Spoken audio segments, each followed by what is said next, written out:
rec. Been a campus rec for about 6 years, and before that, about 5 years in municipal recreation. This is actually my going on third year working directly with aquatics. So welcome. So again, my name is Ed Harvey. I'm the aquatics coordinator. So I run this building with Kay. I graduated in 2014 and I actually took this class at that year too. So I'm an alum. And I've been here for just about 2 years now. It'll be 2 years in December. And my name's Dave Leach. I'm facility manager for the department, so I encompass a lot of facilities and coordinate a lot of events and renovations, etc. I've been here since 1990, and not only did I take this class, but I taught it as well. Yeah, Denny and I used to teach it. Yeah. I love doing facility tours. We have a high expectation of you folks in asking questions. Don't make professor ask the questions for you. You should be asking the questions. So think about when you're walking through a building. Think about what you're looking at, what it feels like to use it, what it feels like to be in the room. There's lots of stuff that you should be thinking about when you tour facilities. So ask questions, please. Brooke can also answer a lot of questions about here too. Oh. Yeah, she's been very helpful. She's forgot more about the pool than me. Than I know, I should say. Awesome. So, what do you like? What don't you like? The recessed ladders. Recessed ladder, pro or con? Pro. Why? It's just a little bit safer, and for doing laps, you don't have to take any ladders out or anything. Yep, less falls, and you don't have to take it in and out and maintain metal in the water, things No like that. children's arms will get caught behind it. Even better. All right, what else? Tiles. What about the tiles? It's a pro because they're small, so it's Just speak up a little bit. The tiles, sorry, Alice. Because they're smaller, so it's like less likely to slip. So it's easier, like better traction for the swimmers. That's right. Yep. I did a paper on that. All right, what else? What else do you like? What do you think about? Take it all in, right? We got lighting, aesthetics, the stands. What do you see? What don't you like? What do you like? Oh, the bottom of the pool, the contrast, the light and then the dark for the safety reasons. So in case someone's down there, you can see the depth. Yep. Good contrast, right? Talk to me about these pool markers. They're not in the lines. They say the actual word. So pro or con? Pro. Right? We talk about no abbreviations. That's a big, issue at a lot of facilities. What else? Keep it going. Area drain. Okay, area drain. Talk to me. Good or bad? It's good because then it can, if there is a lot of water, it will drain away right away. Okay. Gutters. What do we got going on here? Gutters. Gutters, right? What kind of gutters? Oh, the good one.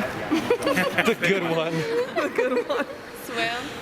Overflow. Overflow. If in theory, the water level would be up to here and it would kind of be splashing in. We talked about. You can look around and see other various things. They have jets here. What else do you see? The lifeguard stands aren't movable. That one is. That one's not, but those ones are. Right? Lifeguard stands, okay. What else? Lighting. What about it? I think it's good. It's what? It's good. I don't think it's If you had to guess what kind of lighting it is, what would you say? LED. I would guess LED. Is that survey says? No. Correct? Halogen. LED. What kind of lights are I'm pretty sure it's for the, Fluorescent. what do you call it? High output fluorescent. Halogen. Okay, or like a halogen? No, I don't know. fluorescent. Oh, okay. There's a different level. The ones that are really thin? Yeah. I think it's that kind. Right. And that's a recent change as well as over the stands. Those are recent changes. Well, not all of them. Are those skylights tucked back there, or is that like? No, that's lighting. Okay. I wish it was skylights. Yeah. There is a window back there, but that got painted over. Yeah, that black box on the corner is Oh. Interesting. All right. Isn't it too bad that they don't have lights right over the pool so it Yeah. could be lit? Yeah. Why is that? Why isn't there lights over the pool? Does it get like the Reflection. They got, Say people doing yeah, it would shine in their eyes, but also like could condensation kind of like mess up like? No. Because it would mess those up just as much. What about if you It'd be had hard to to, repair. what if you had a light, yeah, what if you had a light that went out? Yeah, how do you get Good luck through it? fixing that. Oh, you just drained the whole pool. See? It'd be easy right now. Okay. Like a high ropes course. All right. Any other large observations that you like? What? Versatility. Versatility? Talk to me. It's super deep over there. I know I did it in the class in my school. What? So I teach that class. You see the kayaks over there Yep. as well. And then it doesn't look like they have the boat there, but they have those lane dividers, I guess. Yeah. I don't We talked like a lot this. about flexibility. Flexibility was a big theme, you know, and just it's a theme with all of our facilities, but He's not I listening. just keep nailing my finger. But it's a theme with all of our facilities on just more programming, more use, more return.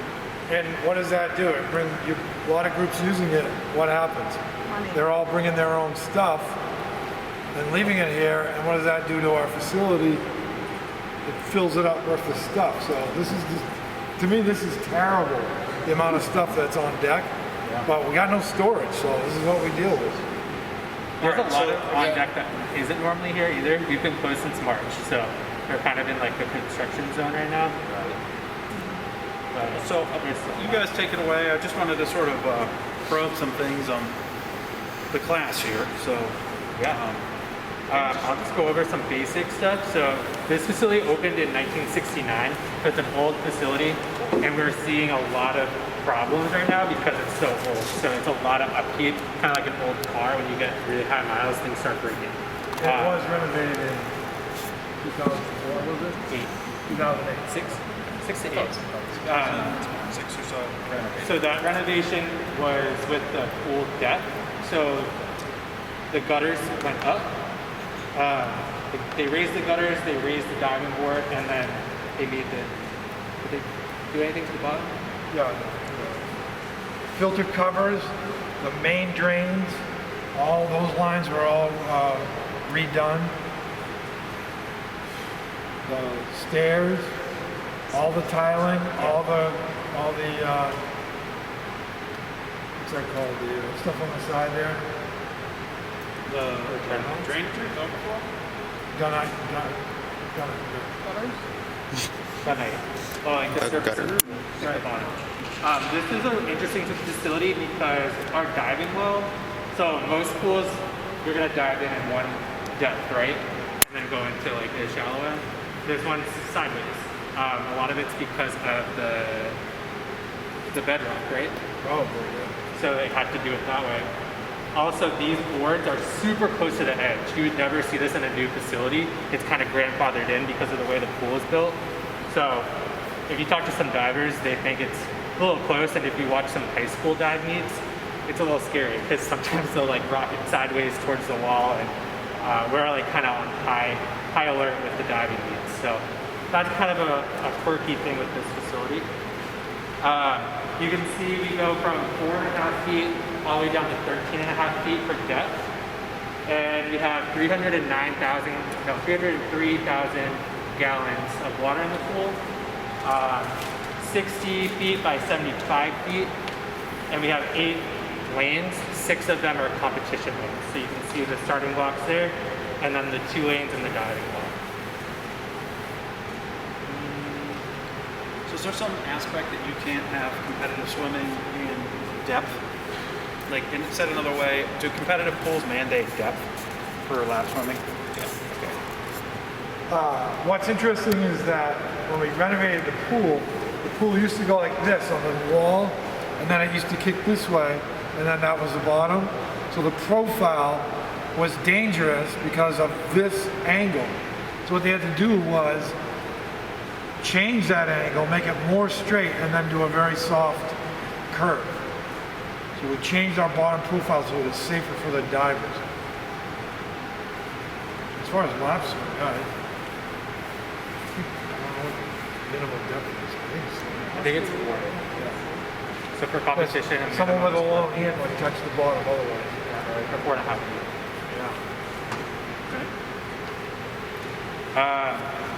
All right, so we have He's asking more questions.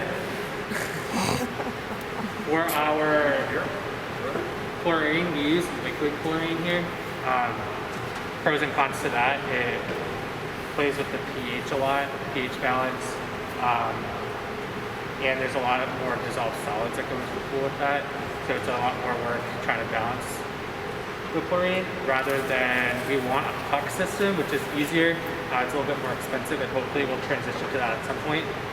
So it's a little bit more stable. And we also have CO2 that we pump into the water to help with the pH balance so it doesn't fluctuate as much. Liquid chlorine is also called sodium hypochlorite, so you'll see that a lot. So we use, I think it's 80-gallon barrels that we get shipped here every month and a half, 2 months. We get about 16 of them. So at our peak season, in January to February, where we have a lot of snow meets, we'll go through sometimes 3 barrels a day. It just like constantly pumps in, and we have to like really keep up with it. So it's a little tricky, but we make it work. So it's heavy on the staff. It's not as safe as it could be for the staff. Yeah. And it's not automated. Right. So if you have the puck system, it would be an automated, like a trickle system where the water goes over the pucks, like laundry detergent pucks, and then it would go into the water. Yeah, the liquid chlorine is a little bit more dangerous, just in the sense that we do have to move it around a lot. It's heavy, it can spill. You can have like a chemical leak, or you can get it on you, you get it in your eyes. So we have to wear protective equipment. We have a face shield, this like apron to keep us from getting bleach all over us. I've ruined countless clothes in the last 2 years. So yeah, that's what we use for disinfectant. Our filter media, we just switched over from sand to glass. So that's going to filter out more particles in the water. It's going to be a better filtration system, and our water is going to be a lot cleaner and more clear as well, which is pretty exciting. We haven't seen the effects of that yet. It just happened last month.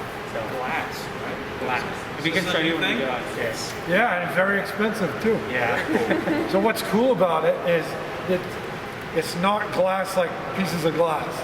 It's glass that's so chopped up so fine that it's like almost talcum powder in what it feels like. And so, yeah, you wouldn't want to breathe it. Yeah, I can show you guys some samples we have There you go. downstairs. Yeah. It kind of looks Good. like sea glass. So there's like rocks on the bottom, and then it gets finer. Almost looks like sand, but it's glass. So you can see all the different colors in it. And It's pretty cool. that was recommended by our company that helped us build the outdoor pool. Yep. As far as longer lasting filter medium. Some other basic things, we have 2 diving boards, so that's a 3-meter diving board. This is a 1-meter diving board. They're Duraflex diving boards, which is a pretty popular name. They just got rebuilt actually this summer, so the footings were completely taken off. You could see straight downstairs. There's a huge hole in the floor. They rebuilt from the bottom up, and they actually need to fix it a little bit. So this diving board is too far forward. It's not far forward enough. So if you can see, I'll show you. For competition,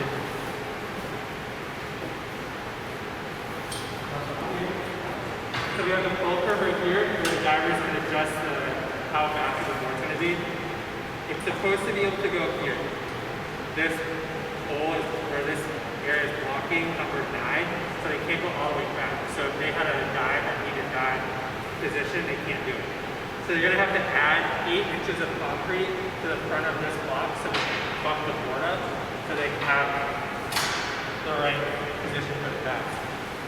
Expensive mistake. Yeah. And it's delaying us a little bit, but they're going to fix it. Whoa. Okay, do you want to go over some of the other stuff? Yeah, so in terms of just overall facility improvements, when the pool was closed as a result of COVID and everyone was sent home, we ended up deciding to drain it, and then not having water in the pool opened up a variety of just like ongoing maintenance concerns. That was the first time the pool had to be drained in probably 10 years.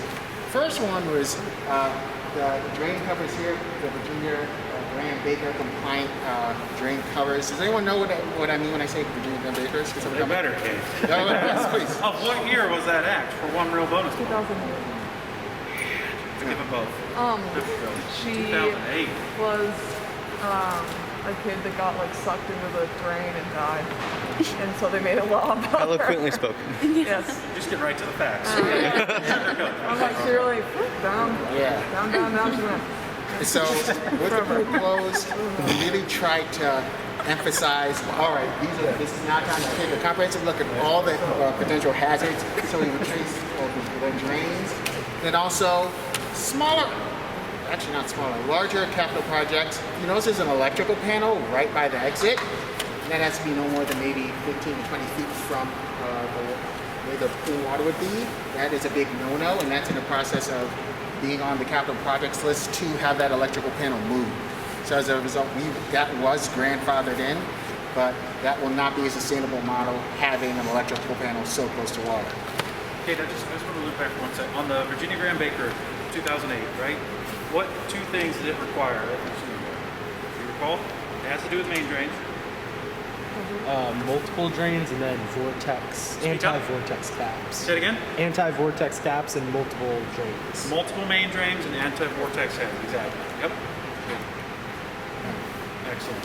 Then on top of that, we're going to go down to the pump room. We'll show you a bit more stuff there. We talked to you a little about the filter media. We're going to show you a UV filter. And then also, I would ideally want to take a quick lap around. You notice something with the tile. Even though the tile is good with it and it provides you traction with it being small, we tried to do a deep clean of the grout, and that revealed that the grout was gone in several places in or around the pool. So this poses what does that pose from an operation standpoint? If you have gaps in your grout? Mold. What else? And we also saw cracks. What does that pose at? What do you think? Why would you fix it? It's just a hole in the grout. Or a somewhat would you do broken it? tile. Why not? Right? Like during swimming. Because it could hurt someone. Exactly. Like someone could. Huge Spend $5 hazard. now and you're gonna save thousands later. Huge hazard. So as you notice, this facility does require new tiling. Tiling is expensive, but when you're looking at immediate hazards, those are things that we're constantly looking at. Another thing you may or may not have noticed is over there along the steps, there was a jagged piece of where the metal hits the concrete. You think about young children, swim lessons, bare feet, potentially like cut up feet. We just had those repairs. Huge part of this operation is just keeping up with the maintenance and then flagging certain potential hazards in order to make them get fixed and fixed fast. So just to chime on what Kay just said, so the water's gone from the pool. What opportunities is that in the middle of COVID when we're saying don't spend money? We're having meetings going, there's no water in the pool. This is the time to acid wash the pool. There's no water in it. When's the next time we're gonna have that? It was 10 years before, so you might as well do it while you're here. Well, some people on campus was able to, what do you got, before and after? Yeah. Nice. That's sustaining, right? Yep. So this is what it looked like in March as we were draining the pool. So look how it was brown really that dark. is. And that's, a lot of that has to do with the iron that's in the water that we're getting from our water plant. So the acid wash, looks like they didn't do the middle on purpose, and that's because they were a little bit worried about the amount of gunite that was left on the side of the pool. Yeah. They didn't want to acid wash too much on it. But also, they were able to do the work that was going to happen right here underneath this 1 meter board. So after that was done, they fixed both the diving boards to update them. Well, what other work did we do? Obviously, we still had painting done. We acid washed all these ourselves. One of the facility guys did that. We did it ourselves. And I got to tell you, right where Ned's standing, that looks brand freaking new. Dude, you're gonna fall in. That, you guys, that was. I know where I am. It's stained and it was. Now it looks like it's almost brand new. Like Kay said, there's some spots that need to be maintained in this building to the point where the guy that does it has got a full-time job here for the next year, I think. But we wrote all this stuff down there. We should probably read We what have we wrote another down. project going on. We're hopefully getting these drains replaced. They're old, they're rusty. If I can show you, if we walk over there, the actual drain is completely corroded and rusted. So every time you take this out, like layers of metal are just flaking off because they're probably the original drains. They're also really warped. So this one's actually not too bad, but if you can see, it's starting to come up. So I can almost like pry it up, and it's not level to the ground. So it's a hazard to feet. Obviously, there's bare feet in here, a lot of kids, so we don't want to cut their feet. That one's okay. The ones over there are way worse, and they're like basically warped coming up. So when you guys walk around, I wish we can point out stuff, but I want to do it. We should do it after they get back. Yeah. But when you walk around with your eyes, think about if you had bare feet and to make sure everything would be safe. What's interesting for us, I mean, I've been here a while, but this pool's been here a lot longer than I've been around. And it just shows you over the years when a different repair person comes in, they do work, and then another one comes in to repair something later, and then that's what you get, a hodgepodge of stuff. So look at the level of the different color tile, the tile shapes, the tile grout lines. I think some of these people don't really know that this is a very, very corrosive environment, and they'll use steel screws or bolts, and if you walk around, you'll see the rust marks. And so if it's not stainless, you're in trouble in this place. And also remnants of old features that the pool used to have. These walls used to be heated, and now you see these kind of panels along the wall that really don't serve a function. There's a lot of switches that don't do anything anymore, a lot of outlets that are broken that are no longer in use. We've really, wires that come out of the wall to nothing. but to put a shine on this though, the new stuff that comes out now, you never could have done that 20 years ago. With all those really cool banners that they have. The scoreboard's pretty new. It used to be over there, now it's over here in the corner. Much better, it links in, it's a much more updated technology for the... So we have Aqua Grip Colorado time system clutch pads. They're like really high quality for competition. Their sensitivity is awesome. So when they're racing, it goes down to like hundredths of a second. And it's instant. So you could say Brooke and I were racing down that way, Brooke out touches me, her time is gonna pop up instantaneously right up there, so everyone can see exactly the time, which is awesome. Like the Olympics. So that's cool. And then talk about the starting blocks too.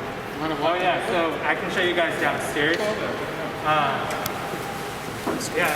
So these starting blocks, they got replaced 3 years ago, and we just replaced them again. They're downstairs right now. This was rusted, they redid all this. I'm gonna stop here. Oh, that's a good one. This is a good one. A lot of the people would This drain isn't great. It's not flat and it's completely off. So you can just pick it up. I didn't clean that one. That is so gross. But think about it, if water gets underneath these tiles and it migrates that way underneath, then you're gonna have stuff like this happen. Yeah. So if you have bare feet, that's not good. So Ned, how many people are in here at a typical high school swim meet? The high school swim meet, our capacity is 650 people. So it's really packed in here. We have probably about 100 on deck, a bunch on the stands. There's people sitting around. Sometimes we even have to start, we have to limit the amount of people that come in because we have too many people. So we'll get over capacity. The hallway will be completely full. And that's not good because then the fire department comes in and yells at me. And I get in trouble, So, to build off that though, this pool is seen by and is UNH's their first impression of UNH. If you swim in the state of New Hampshire, you're coming to this pool 2 or 3 times a year to compete. So, oh, you've been to UNH? Yeah, and they're thinking about this pool. Do you have a question?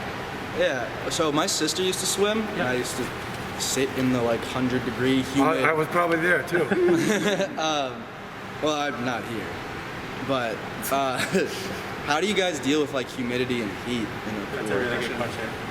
So, can you hear the air coming in up there, and you can see like the orange ribbons flowing? Yeah. So that's part of the system. We also have the pool pack that we have. It's outside. It's not on right now because we're closed. So that helps with the humidity a lot. That pumps in cooler air during swim meets. It's a little tricky. We don't have control over that, so that's part of. It's automated. It's automated, but where's the? It has a capacity sensor, so it has a CO2 sensor. Yeah. It's right there, up on that little, see where the Dunkin' Donuts cup is, right behind there? It smells the CO2 in the air, and when it smells that the room's freaking full, then it'll turn those on. Gotcha. But that's just plain old fresh air. Yeah. The pool pack though, what's cool about the pool pack is it's sucking out those big warm, grapes on the moist wall. I air, saw it when I was walking. and then it cross-links with fresh air from outside. It heats up the fresh air from outside and pulls it back in. So we're reusing the heat as well as ventilating the room. So if we turn the pool back on, this tube would pop. It would fill with air. So it's depleted right now. But yes, it's a moist environment. Your clothes used to stick to you. Yeah. They used to be. It's kind of warm in here. It does, right, it is kind of warm, but you kind of want it that way if Yeah. you're swimming. But that has made a big difference, and fine-tuning that system when the crowd is in the room has been Just really important. Just to touch on heating real quick. As we said before, this pool is used by a lot of different people. So a competitive pool would usually be 72 degrees. But we also teach swim lessons to 3-year-olds. So we had to find like a middle ground. So we keep it at 80 degrees. It's a little bit warm for competition, but it's not too warm. So they kind of get through with it. But it's always at 80 here. So a little comfortable. Cool, let's go look at the diving blocks real quick, or the starting block. You guys should see the next drain. That's my favorite spot.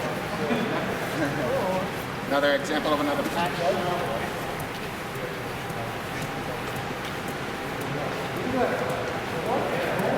Getting some shine on there, okay?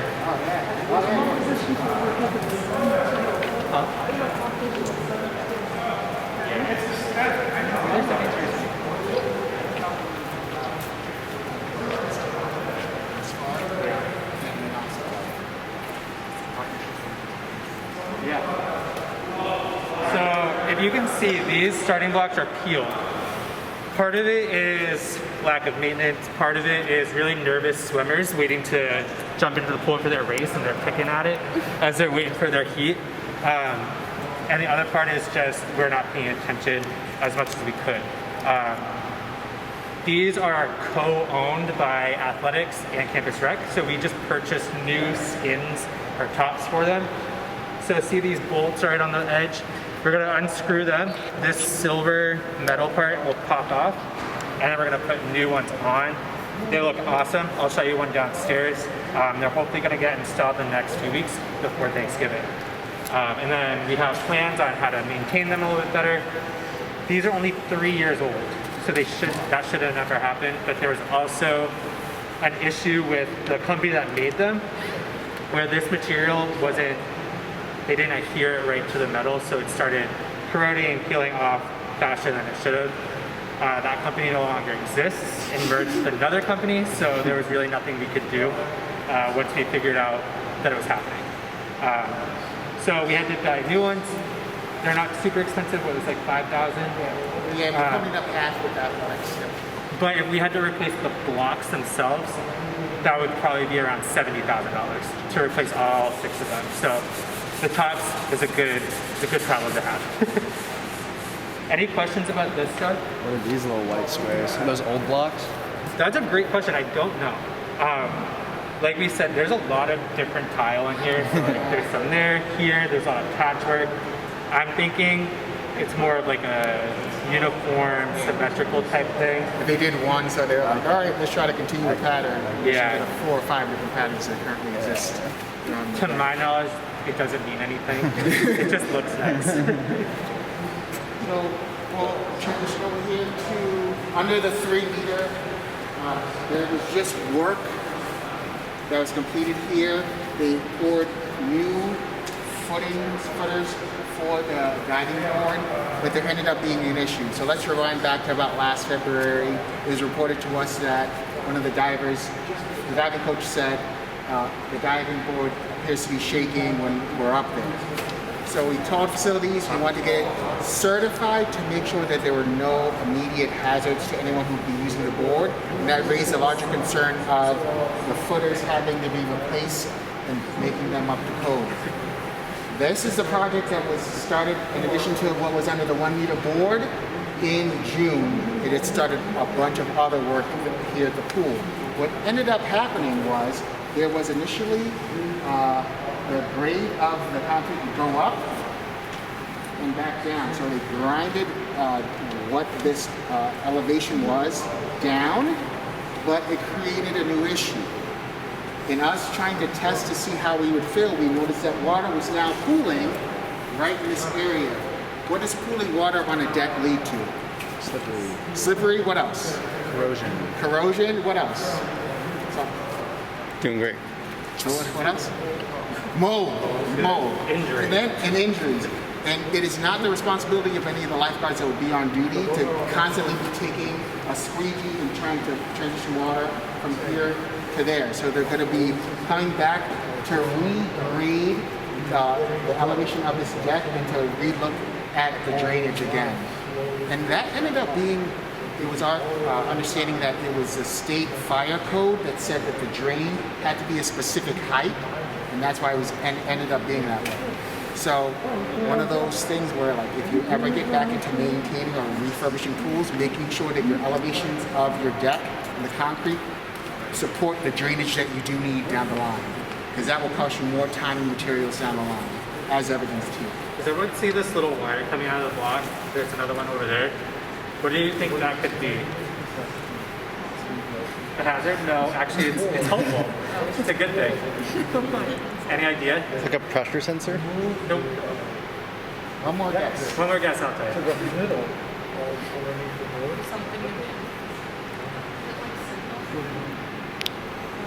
Get a little closer. It's a grounding wire. So like if this building were to get struck by lightning, the person on the board or if they're on the deck and water, it would help. It wouldn't zap that. It would get here. Yeah, how much do these starting block tops cost each? It was $5,000 for the new ones, but I think it would be around $70,000 to replace like the actual blocks for all six. 70,000? 5,000 for each entire box or just the tops? Just the tops. So just this like metal piece. 5,000 each? No, for all six. Gotcha. Are these aren't time release, right? I said In other words, we 800 drop off times, this time, doesn't start immediately, right? No. Okay. All right, so my math's not bad. I said 70,000. I think because I feel like I heard the side is really good, so you'll see the tile go up and down as we get near the drains. You can actually feel it as you're walking around. Does anyone have any questions so far? No. I'll talk about staffing real quick. So, yeah. Good question. Those are training buckets. So the swim team uses them for resistance training. So they'll have a harness onto them. The buckets are filled with water, and they swim and lift the bucket up. So it's just more of like a strength technique that they use. Folks, did you hear about the draining issue here, right? There was a touch on that, right? That's Right where I am. for It's a nice pool. optimal features. Splashing right now. Yeah, it's about like an inch or two of water right there. So not great. Maybe like an inch. It's really clear water.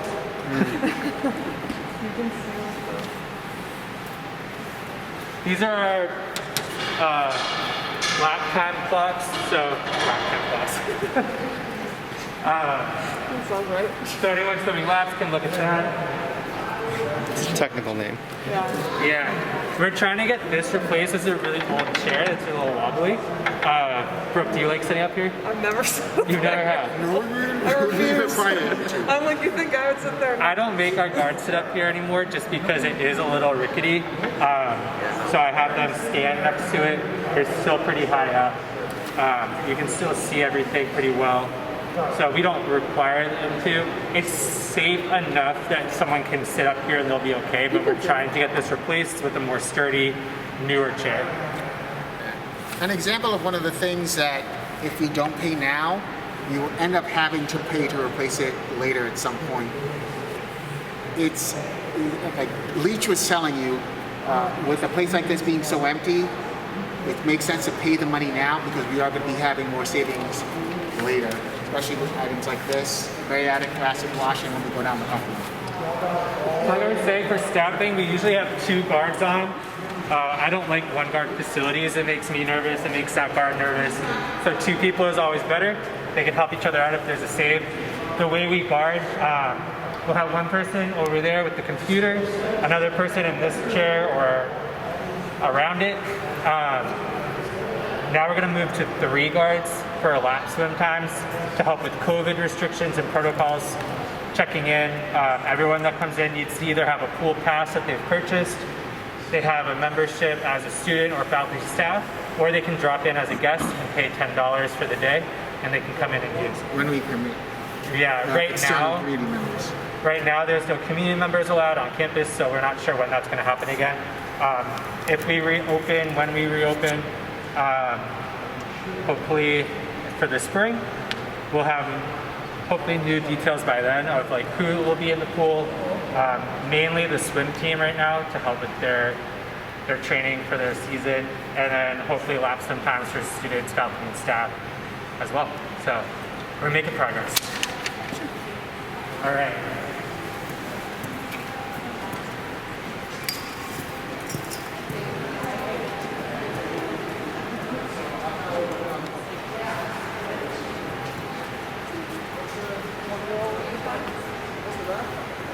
One girl in my high school was like,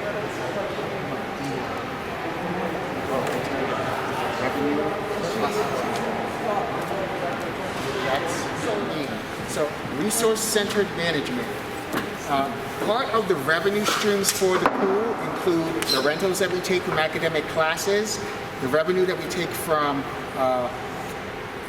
community swim lessons, master swim, and any instructional courses. So the university as a whole will take 16% off the top from our external revenue just to take it in a central budget for capital projects in or around campus. So up to a certain threshold, Leach, it's like 10,000, correct? Sorry? RCM threshold? Was it Well, 10,000? this is 100% facility. Oh, Yeah. okay. So anything we need maintenance-wise is taken care of because we pay that RCM fee. If it's connected to the building. Yes. So imagine if the building was, you take it, if you throw everything out, you turn the building upside down, everything that's still inside the building would be covered by RCM.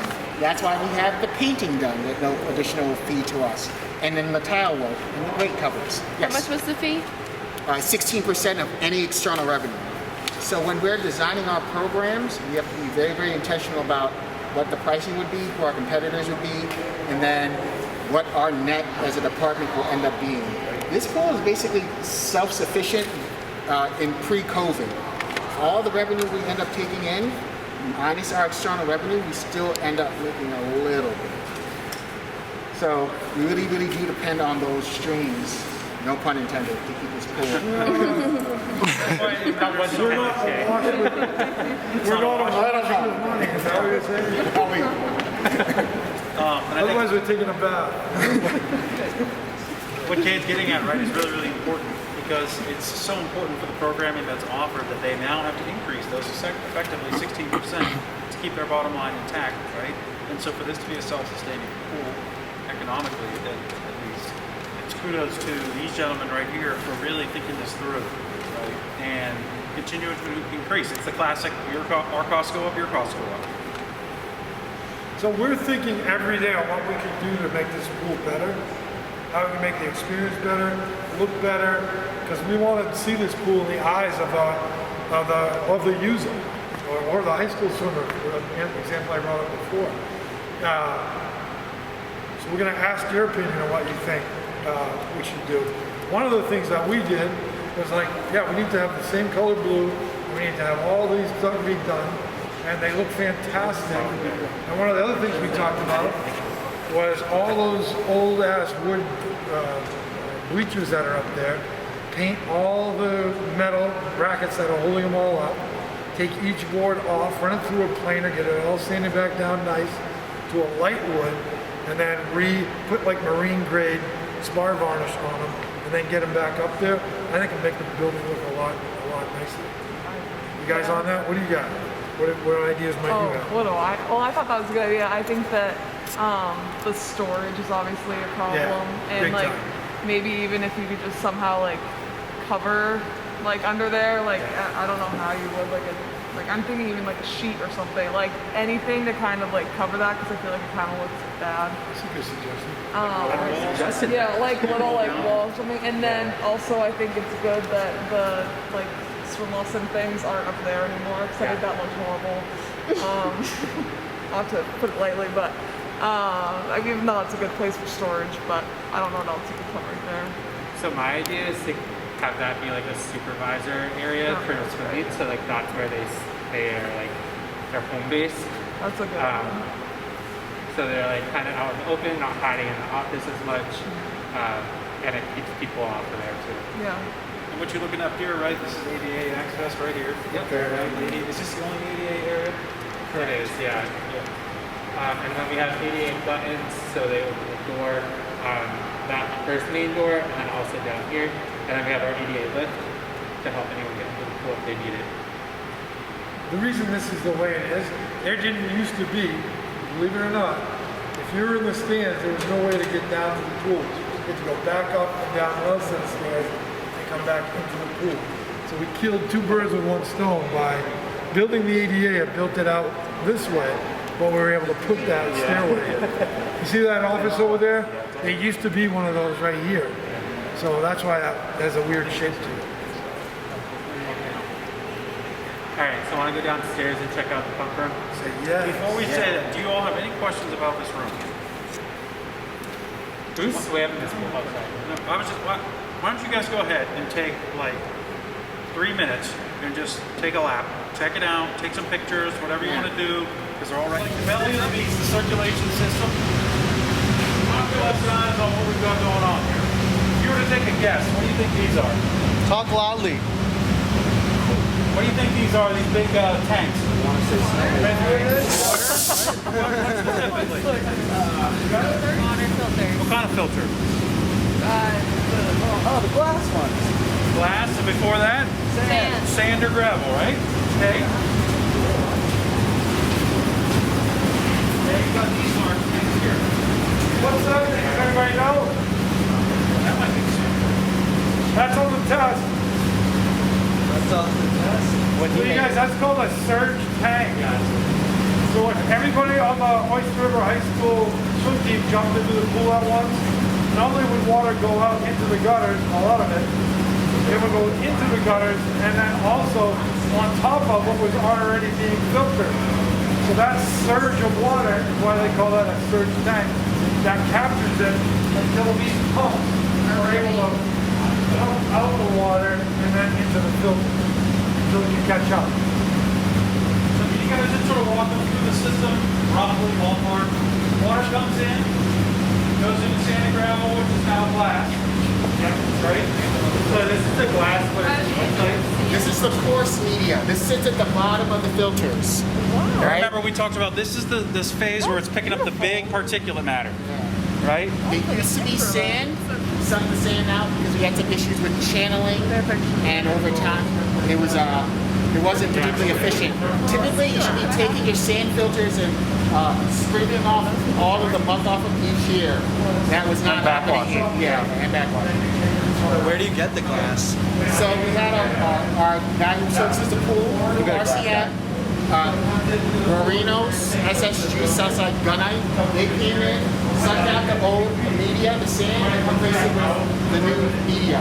This second filter is not complete because they only have the coarse. They ran out of the fine media that we did need. So if you put this under a microscope, you'll see that it's almost very kind of prickly. So the prickliness of the media is what catches all of that kind of matter that goes through the pool once the water gets refiltered. So what was the more benefits of having the glass compared to the sand? It's more fine and it filters the water a lot more effectively. It grabs more particulate out of the water. So is it like specifically made for this, or is it like recycled from this? I guess is more my question. This one is particularly made for pools. So for filters. Okay. So this one sits at the bottom. You'll see for the fine grade particles, milled media, it looks almost like sand, but it would be greener and it's a lot more fine. It's the type of stuff you don't want to breathe in. So the water comes through, Goes into this system, takes out the large particulate. Steps. So Dave's gonna go to the first one, and I'll take you to the second. Got it. Dirty water, right? Most things that are not good for you on the human body flow. So it's really important to have a gutter. All the stuff that flows or sinks is we got it, okay? The bottom drain comes in right here. The top gutters are up here. Surge tank. Did you all heard of the surge tank thing already? Not just heard, good. Because you'll get the A on the test, right? The pumps are pulling water from the bottom of the surge tank. It goes through a screen like that. There's one of those right in here.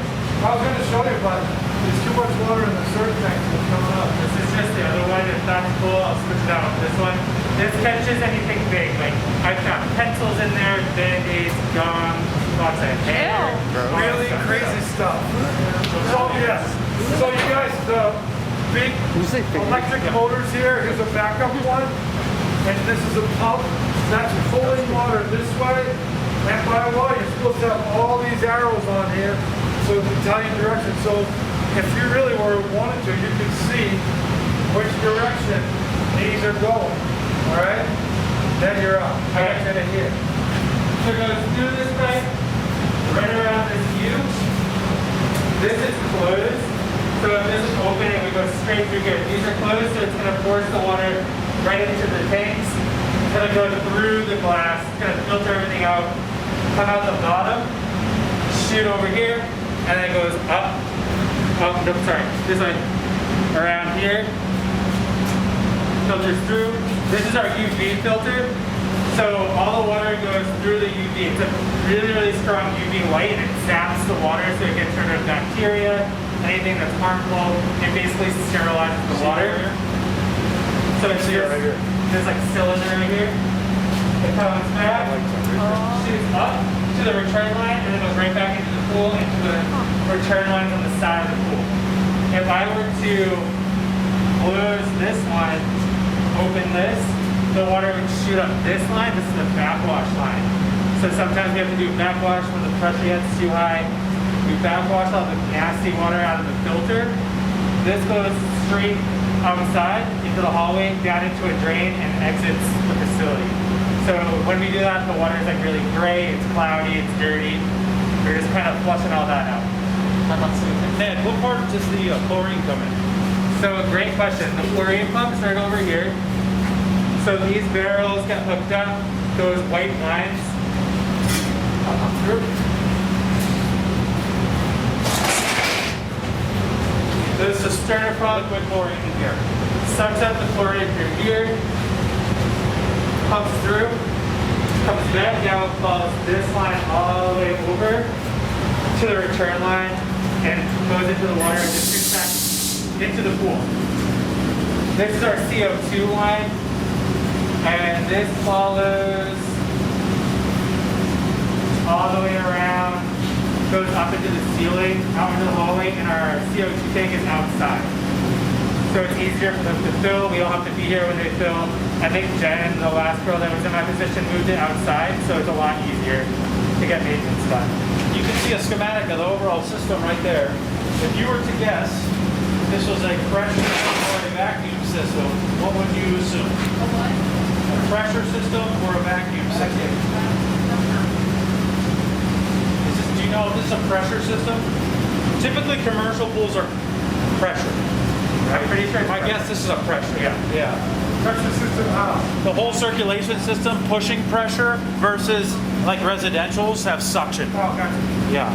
Those big pumps, they only pull from that. Right. There's an air valve in there at all times. That pump's a peristaltic pump. That's what I thought you were talking about. The one thing that is right above Ned and Kay, you see that stainless steel thing? That's a heat exchanger for the steam. So the water where Ned's hand is nice and warm because it's going up there, going through the heat exchanger and back down and then into the pool. That's how you heat the water. We'll talk about this more, but just to kind of drive the point home is that you can see the industrial components of this job. And you can we'll talk about this kind of at the end, but aquatic certifications require, in some cases, chemical certifications and things of this nature, right? Because you're dealing with serious chemicals. This is liquid chlorine. Some of the facilities are dealing with gaseous chlorine, which is a pretty heavy-duty chemical, right? And all sorts of things like this. So there's a large industrial component. 5 times a day. We're doing it 3. We're gonna bump it up. I do them down here, and then my guards do them upstairs. So it's like 2 different areas. I take the water right in here. There's no water right now, but that takes our sample, and then we log it. So these are public record. If anyone came into our facility and was like, I want to see your chem logs, I would have to show them. So it's all in this book. Does the state ever come around and do like random water quality tests at DHS? They can, yeah. I don't think, they've never come while I've been here. You have to do a self-attestation every year now, and you have to tell them what all your equipment is, so they can pretty much know what you have and go, okay, we're not worried about this one. They're more worried about the other ones, you know, the motel pools. Yeah. We watched something. 50. And spas are the worst thing. Yeah. You can get real sick with one of those. We were just looking at the CDC report from a few years back. Was 58% of pools, residential and or all commercial rather, had E. coli levels above the acceptable standard. So that's like mostly your motels, hotels, I'm assuming. So hopefully if you come back here 3 years from now, because you're going to be a facility geek and that's what you're interested in, you'll see a wall between that stuff and this stuff, and then we'll have our own filter room. And then also, you won't have those black buckets everywhere. It'll be a pump system. It'll be a constant flow feed of chlorine. It won't be the peristaltic pump. This ends up being a very corrosive environment, building off what Leach said. Over here, back in this, we have all the electrical for the entire field house separated no more than like 15, 20 feet from all the pump Water. Yeah. So we actually have to get a new sump pump because, and can you tell me a little bit what was happening? Yeah, so this is like our potential tank. So all the drains on the pool deck that are on the floor go right down into that white pipe, and they just like drain down into this trench. When we have swim meets and there's like maybe 60 swimmers in the pool warming up, the surge tank gets overwhelmed, it overflows onto the deck, drains out here, this fills up really fast, and then floods this room into the main electrical room, which is not good. So you can see we just replaced the sub pump. We did it during the summer. Excellent. There's a really old sub pump on the floor, they just replaced it. It wasn't working fast enough. Solar, baby. So now the new one's down there, so hopefully that will work better. So if you're looking for another low-hanging subpar at the moment, right, it would be that there is, with the liquid chlorine setup, one could argue, right, that it would be a lot of manual labor to come down and replace these versus the way that they're moving towards the pump system, which is effectively, in a way, automated. Right, so any questions in here? It was sucking the water out. Tell you, we'll get you that behind-the-scenes tour, all right? All right. What do you see? What do you like? What don't you like? Recessed ladders. Okay, we got recessed ladders. Good. Those, I remember from like just coming here, such a hazard for those like things that, I don't know what you call them, the ones that are like going into the pool, the ledges. Oh, the short ledge? The kids always love to like get up on it and like they always slip and the lifeguards are like, I told you not to go up there. Like, That's how they went. I said don't do it. yeah, so underwater a lot of ledges? people slipped on that during the summer. Yeah, they're made for sitting, so they're made for kind of like an ADA Yeah. access point. A little wave pool. What else do you see? The access to the pool is good. Yep. We got zero entry there. Good access. Talk to me about the aesthetics of sitting around here and things like that. What do you have? Grass. Got concrete, grass. You've got this here, right, which is going to give you a little bit more traction when you're in the standing outdoor showers, right? You've got French drains all the way around the pool. So if you look, that brick is actually French drained. You see it where the water's pooling? Good eye. Right? That is very. Wow. You know you can't slip a French drain past me. We've got probably hydrostatic relief valves down there somewhere. Yep. What else do you see? Contrast is good. Good contrast. Talk to me about the design of the pool. Leisure pool versus lap pool. What are we looking at? It's like a multi-purpose. There's like the zero entry, and then there's also the competition pool. So there's like something for everyone, kind of. Excellent flexibility, right? Definitely. What else do you see? It says the feet and inches are spelled out. Not Yep. just the line. No abbreviations. You've got lighting in the pool. Brooke. Sorry, I feel like I'm like in the way of the video. So I walk right through it. Yeah, good. Well, so this is just some things you guys are really getting a good eye for it. So feel free to seek shelter under here. Did you guys want to talk at all about this facility or kind of Yeah. So just right off how you were saying this is a really like multifunctional pool. It's actually designed as 3 separate pools. So we have the lap pool here. That return rate, the water turns over in 6 hours, or sorry, 4 hours. The diving well, if you want to call it the well of the pool, that's kind of like a family swim area. That goes in 6 hours. And then we have the zero depth entry. That's really for like little kids. It's really accessible. It's a good learning area. We teach lessons there. That return rate is, I think, 2 hours. So the lines are all designed to function differently, even though the water's all connected. It's kind of cool. We have, I forget what they're called. There's these, they're kind of like jets, but they push the water around to help clean the bottom. There's 75 of them all on the bottom of the pool, and they're all facing different directions to really circulate the water to make sure there's no dead spots. So there's not like, you're looking and there's not like a pile of dirt in one area and then on the other side. This pool is so clean and clear because of the way that they built it. It's really cool. So you're effectively like swirling it up, Yep. you know, to get it so that your other things like your skimmers and your gutters catch that stuff. Exactly. It's a great design.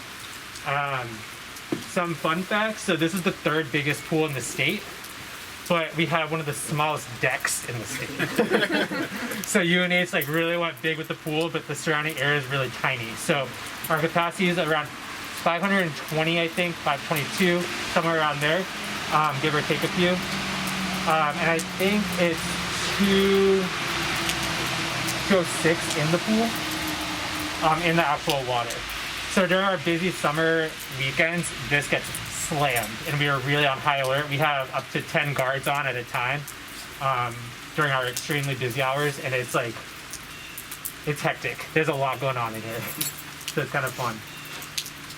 We do have some spray features as well, so that peninsula that sticks out, there's a few jets, so there's like fountains that come out of there so the kids can play, and then there's 3 jets on the floor in like the really shallow area that shoot up so kids can jump around in there too. That's a big popular feature there. I'm going to talk to you a little bit about the management of the pool. Looking at, we just came from the RCM facility. This pool basically exists on itself. Everything it makes has supported its expenses. So while it is part of the university, it is not RCM sponsored. So primary sources of revenue for this one are rentals, the daily passes, memberships, swim lessons, which is a huge program that Ned has really, really grown, and any also private rentals as well, or meets and or events. With the ongoing expenses, the original plan, we have to pocket about $75,000 every year. We won't be able to do that this year to take care of any capital expenses. So everything is brand new now with it opening in 2016, but we're prepping for the next 5 to 10 years. We're going to have to replace larger ticket price items. You're looking at your pumps, you're looking at concrete replacement, certain sections or components of the pool. So we have to be very, very mindful and intentional of that now because we're on our own when it comes to ongoing management of that. Yeah. And this year we have taken a hit with COVID, obviously. Yeah. And so one of the things we are looking at is like ways to safely open up the facility while also being mindful of those expenses moving forward. This is kind of a cool feature of this pool, kind of shifting directions a little bit. So when we drain this pool, where do you think the water goes? The other pool. Yo, that's a good idea. Not quite. Campus water fountains. Isn't there like a river near here? Yes. Like right over there. So this is a really weird facility, another grandfathered type of deal. This used to be, if you looked at the history on the wall, this was a pond. And it, over the years, got filled in, and now we have this like really developed area. But if you look right through there, there's a river. And that goes straight through campus. If you go over by the library, you can see it. It goes through campus through the res halls right across the street. So it's tricky because we have chemical treated water. We can't just dump it into natural streams, right? That would kill off a lot of ecosystems. It would go into the ocean. It goes into the bay. So we have to put a different chemical that's safe, that dilutes and basically dissolves all chlorine.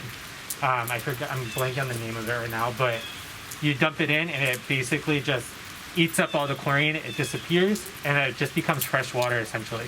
So it's really minimal amounts of chlorine, so it's safe enough to drain right into there. This pool is a self-draining facility, so all we do is open up the hydrostatic valves, it dumps out, goes right into the river over there, and then we have to do it really slow or else we'd flood campus.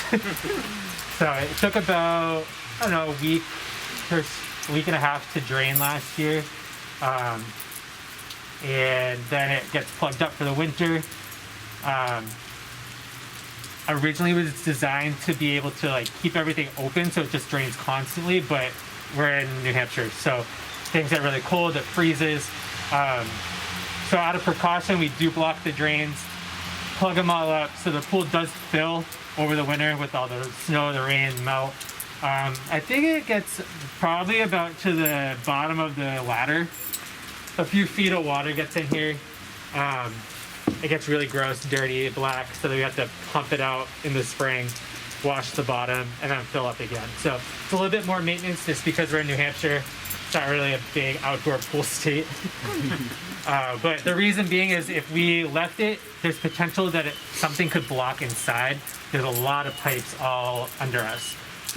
If it freezes, the ice expands, then we have millions of dollars in repairs that we don't want to do. So that's how we do that. And building on top of that, look around, you see all these trees, right? All these trees with all these leaves. You've got conifer and deciduous, dropping in pine needles and all those types of things. I'm sure it's a constant maintenance battle to keep these lines open, keep the filters open, you know. And I remember Stacy Hall kind of telling us the story, and I think the brief version was that the town, you know, there was pushback on the pool, as all new things there always is, but there were specific trees that people really wanted to keep. Yeah. And the planners, right, wanted to zip these trees out, but the people wanted to keep them, and they were kept, and now they're, lo and behold, a maintenance nightmare. Is that about right? Yeah, and That's when you were exactly just spot here, on. you looked at this pool 2 weeks ago, it was totally clear of any pine needles, any leaves, and now we're right back kind of where we started, so we're going to be constantly next afternoon, both Ned and I, when it we get some stops things raining. out here, and then we'll also get the chariot to try to keep that area kind of clean of everything. So the chariot is a cleaning machine we use for the floors inside, and we take it out here. It kind of scrubs the bottom, sucks up the water at the same time, so it's easier to get all that red algae off. Is the red from the leaves? No, it's actually, have you guys ever heard of red tide in the ocean? It's essentially that. It's just like some algae, bacteria. The grading in this lap pool area isn't the best, so it pools. It should be like maybe a ½ inch higher, so it just drained down. I don't know if it was like settling or what happened, but we have to push out the water a lot, and if we don't stay on top of it, it gets red and gross. So it's just algae. It's not super harmful, but if we were to fill the pool with it in there, it would be great. I think another thing to observe from in here is really excellent utilization of space, right? So as was mentioned that, you know, they don't have they decided to double down on pool size, the footprint, and not so much the area. I respect that decision. But, so for instance over here, right, they've got the, it looks like that rock wall that's seated, and there's, talk to me what's under there. So that's the surge tank for this pool. Gotcha. And then the pump house is behind, right? There's a little building down there, and that has the pump house, and then there's a stairwell directly to the street there, because as you saw at the last facility, how many chemicals have to go in and out, and things have to be carried in and out, right? So you have easy access to that. And then what is this? Just like is this new, this building? Yeah. So that got put in last year. That's our guard shed, storage for the winter. But Yeah, so actually for the chemicals, it's really tricky. This is a tough area to get chemicals delivered. So we have to have a police detail. So we have Chief Rainey Kelly. He works for Durham Police Department. He comes down, he does a detail on the road. So we have this huge truck that comes and they deliver usually like 700 to 800 gallons of liquid chlorine. Pumps down into, there's a big white tank.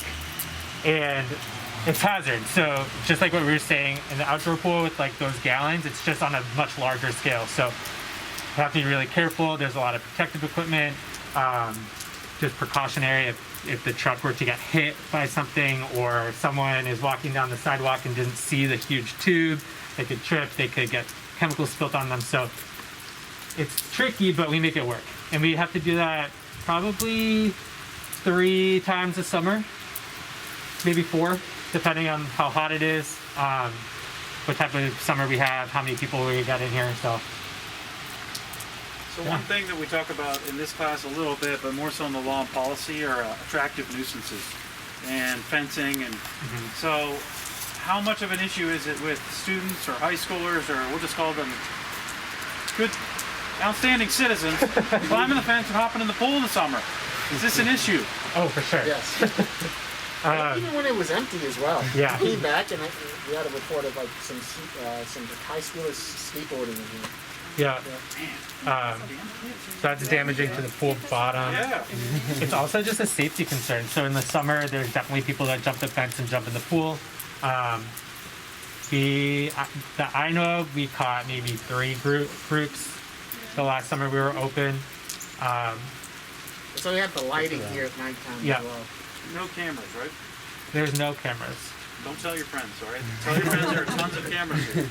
Okay, but cameras are a tricky thing because a lot of facilities have been down this road, right, of putting up fake cameras and things like that. But then what happens is then you have a real issue. Then that's like a lawyer field day. Yeah. And cameras are tricky. Then you put up cameras, then someone has to watch those cameras, you know, and things like that. So it's not as simple as put up cameras, everything's solved. Yeah, and these fences are tall, but they're not too tall that you can't climb them. So. But then there's like a limit. It's like, what is reasonable? Like, yeah, you can't like razor wire them and give a prison vibe either. Exactly, you know? and that's what the old facility was like. There used to be barbed wire on the top, and it looked so uninviting. It was like all rusty. Yeah. Right, yeah. And the fence was really old. It was like bent, and it didn't look welcoming. So now coming in here, you're like, wow, this facility is really nice now. And from an attractive nuisance standpoint, I think you could make the argument that with the signs and people climbing over a 6-foot fence to come in, that they went to great lengths to do something they shouldn't have been doing. Exactly. So. Yep. Another note about just kind of from a risk management standpoint, over there you see that kind of emergency fence. The lawn at that point is all kind of reinforced to have, if you need like an ambulance come in to take someone out. And then someone asked me about sustainability about both facilities. The old pool that used to stand here was not very efficient when it came to water use. Would lose a lot of water every day. This one is, once we have our water in, we do pretty well in terms of like what's in there and what we have to do to refill. So kind of, I just remember this, like I said, I was a student here and I was actually on like a fun hop committee. My senior year. Outdoor pool. Yeah, so when Stacey Hall came, our director, I was doing an internship here at the rec my senior year, and I went to a lot of meetings with her for that. And we found out that there was a leak in the pool. There was, I think, if my memory is correct, there was 1.2 million gallons of water in the old pool. It was huge. And we would lose basically the whole pool of water in like every 2 months. So it was just constantly filling, which is really expensive. I could be off on that a little bit. It's a few years old, but you're losing a lot of numbers. Yeah. A lot of water. Yeah. a lot of water. Another reason why that pool was so unsafe is I think like 75% of that pool was 12 feet deep, so you couldn't see the bottom, and it was really dirty on the bottom. It was almost like a natural bottom, more of like a pond than a pool.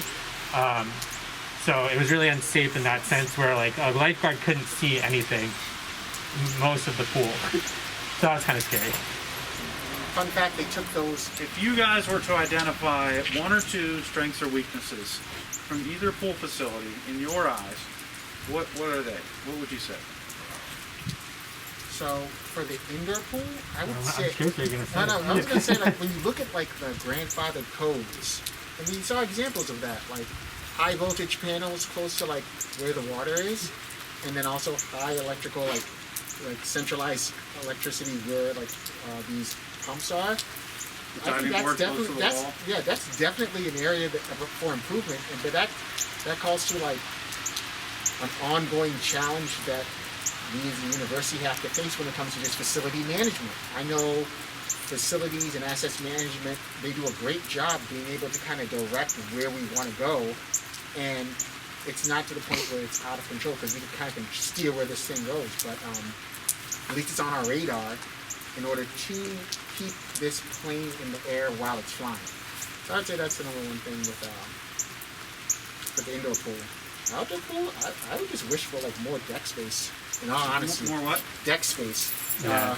And that really does affect our ability to like, accommodate more people, and then also keep the lights on just from a budgetary standpoint, because we really only have a 2.5 month window to make enough money to keep this thing running and self-sustaining. And so like we could be influenced by like the weather. You get a couple of like rainy days in, that's a lot of revenue lost to keep this place open for the community, and it's like essentially a community asset. So we really try to keep it affordable for everyone. Yeah. And accessible. What about you, man? I would say the outdoor pool, probably the strength is it's such a unique facility that when people come in there, they're like, whoa, this is not what I'm used to. So kind of gets a talking point up there. The drawback, I would say, because of that, it's really hard to adapt to a 1969 building to 2020, where the programming is so vastly different than what it was originally designed for. So that's tricky, and also just technology. We don't have technology in that building. So like our check-in area with our like Fusion, which is our software to check in people in with their memberships and stuff, is really tricky. With it cuts out all the time because we're hardwired through these wires that go through the wall that aren't supposed to be there, and that's hard. Out here, I feel like everything was thought of. This is a brand new facility for the most part. It's 4 years old, 5 years old. Everything was thought about. So like the lighting, how everything was laid out. You say 4? Yeah, 4. Our check-in area, like everything, there's Wi-Fi out here, there's computers, there's everything that we need. So that's way better, just from a customer service standpoint. So yeah, pros and cons to everything, but both good facilities. So here's the kicker. If we were to give you $1 million today, put into either facility, what would you do with it? Ooh. We can't put in a tiki bar. I'd take these stupid things out and have a splash park right here. Yeah. Right here? These? Right there. Yep. Well, these are idiotic. Nobody uses If them. you put in a double-decker deck here, pool deck, you know? I would love, yeah, actually, I've talked about like cutting into that hill, getting rid of those trees, put a retaining wall, making like patios, more space, kind of reclaiming some space over in this area behind the shed. The reason being there's power lines, so we can't really sit under them. Tiki bars. We got the tiki bars. Yeah. Floating, ideally. Yeah. At the indoor pool, I would retile the whole facility. That's one of my biggest pet peeves, is just looking at all the broken tile, all the mismatched tile, the stands, just kind of like completely renovate that facility. $1 million for each or $1 million for both? Yeah, let's go each. Okay, $1 million here, put $250 aside for the capital stuff down the line, because it's not going to be there forever. And then I concur with Ned. If we get that seating area over there, you could accommodate more folks coming in, and then also it's potential revenue generating for like rentals. Yeah. Some cabanas. Yeah. Yeah. Try to increase the deck space as much as possible, and then also. It's a lovely facility when you really look at it. We were out here when it was empty, and it was just a joy to even like cut the grass. Indoor pool, I'm doing all the stands, and then also just update, like building that wall in the pump room to just from an OSHA standpoint. I'm going to the pump system, and then what else are we doing? I would love windows. We do the tile. If I had any other money left, I put like maybe $50,000 towards just like cosmetic things. Like open up that like area at the top where it was painted over, and then seal that concrete. That concrete is like it's unfinished and it's like dingy and it's gross. I think Leach that has a before picture. you tiled it though, you could put in the connection points at each starting block. So you just have to click your Yeah, that'd be huge. touchpad in from there. Yeah. You don't have, and then tile. So I'm just adding on to your. No, I like that idea. One of the top ones in this, I agree. We don't need grass. We need more deck space for people. So either more concrete or more fake wood stuff. Yeah. Okay. I definitely would cut down all those stupid oak trees right there because we're getting a lot of acorns in the water. And I do think a splash park or a little kid area is so needed. And by the way, that has got how many years left, you guys? Yeah. Yeah, I hit that tree. It's scary. Like, And it's leaning towards the pool. So if that ever falls down, it's probably $1 million something dollars of damage to this pool. That's a zero. Don't worry, it's got a couple light and that's bulbs, like state Yeah. art. And like Oh, yeah. All right, so let me ask you guys this then, as a final question. You know, we like to ask this at all facility tours, but all these folks are aspiring recreation professionals. And if one day they want to be in your shoes, what advice do you give them from the aquatic standpoint? Take 11 and a half.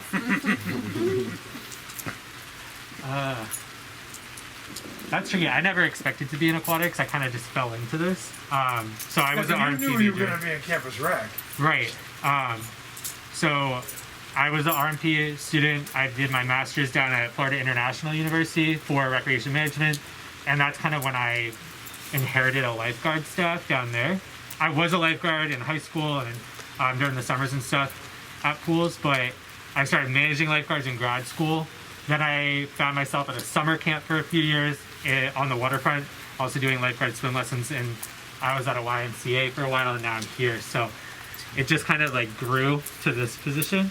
But if you want aquatics, I would say start like asking questions, visit facilities, get some experience. If you're not a lifeguard, get your lifeguard cert. That's huge. Your CPO certification is massive, so that helps you manage Certified the pool. pool operator. Yeah, certified pool operator. If you're a swimmer, like teaching swim lessons can be fun. Brooke and I teach them. Kids are hilarious. It's always fun working with children. We have a lot of stories from countless funny nights at the pool. So yeah, it's a great job, and I like working in rec, so it's fun. Ryan, I would tell you, I know you're still in your undergraduate careers, but really take some time and think, where do you want to be the next 5, 10, 15 years from now? Like, and if you're not sure what that is, what are the feelings associated with doing that work? Next, just from, if you want to get started, as Ned said, I would echo that, if you would get your CPO, and then if you're a lifeguard, get your certifications that you think you would need. CPO is huge, and then also like if you're a lifeguard, just to get as much experience in the applied field as possible. I feel like I was a summer camp person. I came from municipal recreation. As a camp counselor, I managed like youth programs. There's always a need for aquatics folks, well qualified. Every job board I've ever seen always needs like an aquatics professional if you're looking for aquatics. And then also the skills that you learn there are also easily transferable because you're in a high stakes risk management environment and you're gaining that skill, so that's easily transferable as well. And next thing too, just from like a professional development standpoint, get involved in like the NRPA Young Professional Network or NERSA. That's National Recreation and Parks Association. I was actively involved in NRPA, and like the resources you get if you get involved stateside or nationally, it's just totally open to you. I was able to attend national conferences 3 years in a row, totally free based off of scholarships. The scholarships are out there if you're able to express your desire to learn. And they'll take that desire that you want to have to learn, and you'll be able to learn with people who are at the forefront of the field. So that's if you want to get involved there. Traditionally, I have a master's in education. I have a master's in public administration. More so public administration for like the budgetary systems, understanding how they influence each other's side of the two sides. But if you want it, you'll be able to get to it. If you have questions, let me know. I'm always in campus rec for people to chat if you have other concerns. Yeah, if you have questions about like internship opportunities or connections, I know people literally all over the country So many. in recreation. I've worked in obviously campus rec. I've worked in a private summer camp sector. I've worked at nonprofit at YMCA. Parks and Rec Kay has a lot of connections with. So we have a lot of people that we know. So let us know if you need help. And just to build on that, the aquatic licensures and the aquatic certifications can also pay dividends in the private sector, right? I know a lot of you are interested in program event management, or almost all of you, right? And a lot of in corporate events and corporate facilities. So, a company like Marriott, or you get in with any of these larger companies, they have aquatic needs too, and that just gives you another skill set that puts you higher on the ladder. And now most states are requiring a CPO be on site. Yeah. And it's a weekend class. It's not like it's going to take you a semester to get it. But Really quick. It's really not that hard either. You just gotta read your book, pay attention. and be able to recognize, Just like this guy. Yeah. and they really want you to be able to recognize something weird in the pool. Right. And that's the big battle. After that, then you can figure out how to fix it. I want to build off of your point. Like the person who services our pool, Harold with South Shore Gunite, they have a virtual monopoly on like maintaining pools all over the Northeast. Yeah. There is like no, like they are the only company. I feel like even what happens if you call something an indoor pool? They call like South Shore Gunite, and then like they talk to Harold, and Harold comes out. And Harold used to be a teacher, and now he like does pools. He started residential pools, now he does like commercial. Counts all his money. Oh god! And now like he does MIT's pool, UVM's, like Such Providence. a genius business model too, because it's these pools in the Northeast, I would argue, probably need the most maintenance. Yeah. You know. I think hockey rinks is the other business model. So you're saying we should start a firm? Pick Pick it up what you're putting down. And he doesn't have an engineering stamp. There's some work that required an engineering He went stamp. to UNH too. Yeah, he did. Engineering stamp people like subcontract him out. It's just like it always ends up with him. It's like, this is a virtual monopoly. All right. Well, I know it's rainy and cold here, and I want to thank you all for coming out, and more so, I want to thank these three gentlemen for their time here. So let's give them a round of applause. Thank you all very much. Appreciate calling in the rain too. And if you folks have questions, internships, anything, now is a good time to network, talk with folks, exchange information. Yeah, for sure. So,